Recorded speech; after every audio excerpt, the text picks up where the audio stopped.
intelligence have changed the world.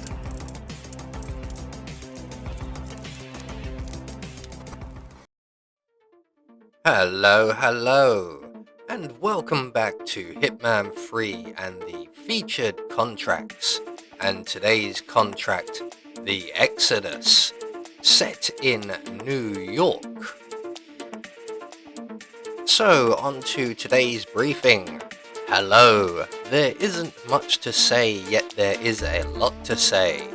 4 of our clients have left us with a bad taste in their mouths. We might not be able to bring them back, but we sure want to do some damage control. These 4 targets have been up to no good, but frankly, we have no good reason to take them out either. Some of these methods are our clients' preferred methods. Use them, make them proud. Thanks for your time. And today's contract has been supplied to us courtesy of GK Punk. So today we have 4 targets available to us. 1 must be eliminated in an explosion, 1 with a thrown fire axe, and 1 with an explosive device.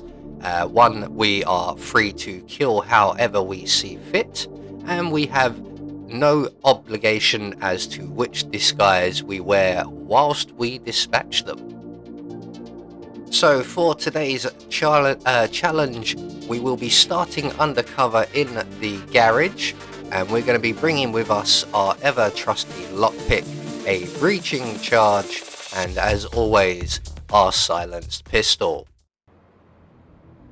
So right from the start and off the bat, as soon as the camera pans away, we're going to break cover, make our way around the edge of the loading bay, and up onto the dot here, pull out our silenced pistol, take out the camera above the security room, and we're then gonna lockpick our way into the cabinet on the wall and take the chloroform.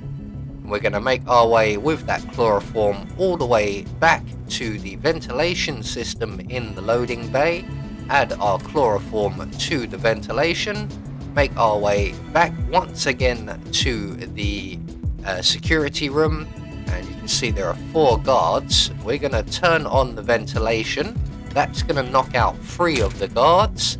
We're going to take out the surveillance system while we're here.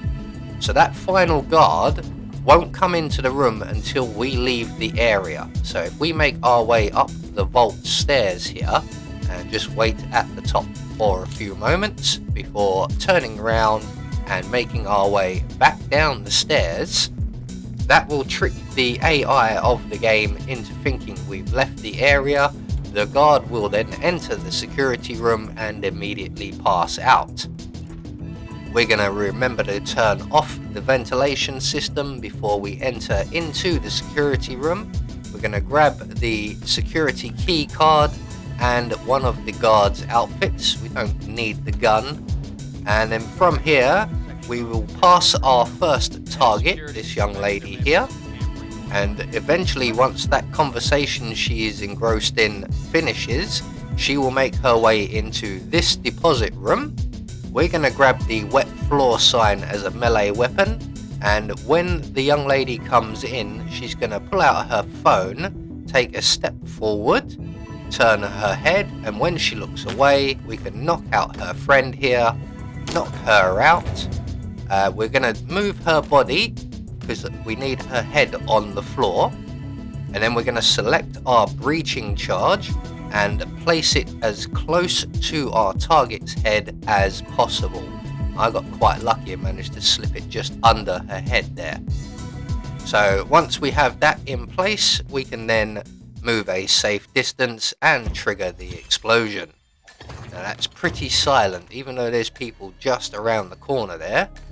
They shouldn't hear anything. The body's not exposed, so we're going to move on, and we're going to head back past the security room and back into the loading bay once again, where we will locate a fire axe. And our next target, Mr. Jackson, must be eliminated with a thrown fire axe.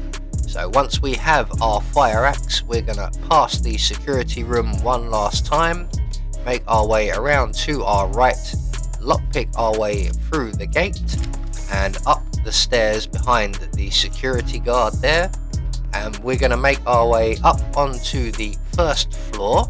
So we're just going to make our way past the security guard on the ground floor here, up onto the corridor above. Now we're going to stop up here briefly and we're going to grab the wet floor sign here, just as long as the janitor is crouched down in the corner, otherwise he might see you.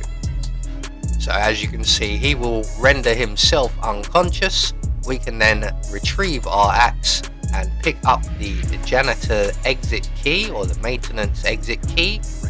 We're then going to continue on down the corridor and around the corner where we will encounter Mr. Jackson, our next target. We're going to make our way into the janitor's closet or cupboard, and we're going to throw our axe on the floor while the doors open, and that's going to attract the attention of the guard with Mr. Jackson. And when he comes in, we can then render him unconscious as long as the door is closed. We're going to deposit him in the closet provided and then retrieve our axe once again. And we're just going to bold-as brass walk out into the corridor, throw our axe at Mr. Jackson. So that's 2 targets down. We're just going to hide Mr. Jackson's body with his bodyguard here in the closet. His face does look a mess.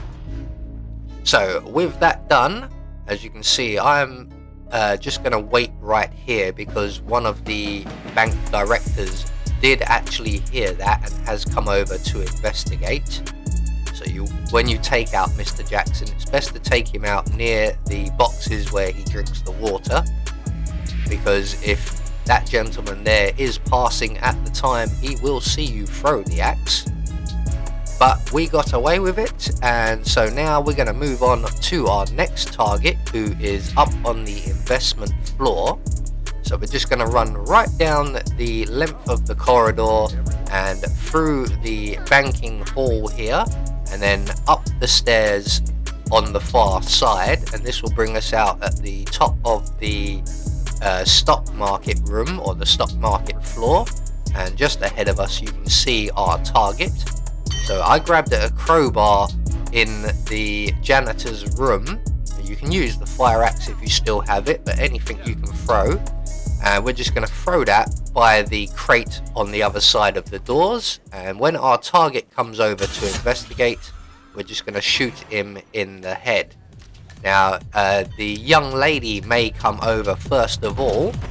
If that happens for you, just render her unconscious and dump her in the crate and throw the melee item once again, and then you'll get your target.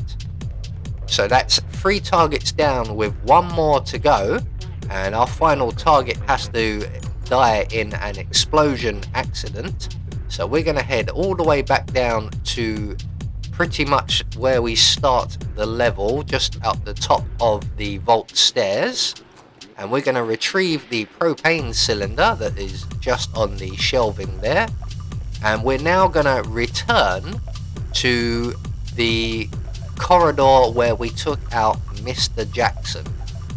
And our final target is around that area. They're actually in a restroom, a break area.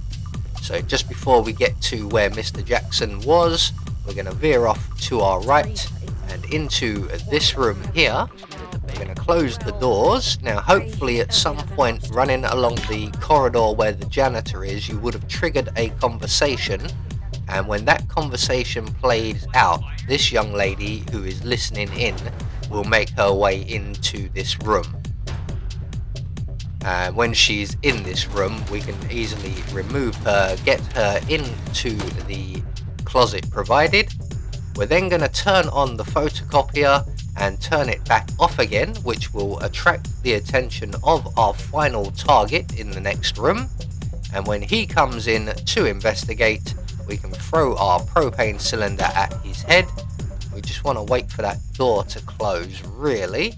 I'm not sure if it's going to close, so we're just going to take 2 quick shots at our propane cylinder and immediately turn and head for the maintenance exit, which is just by where we took out Mr. Jackson.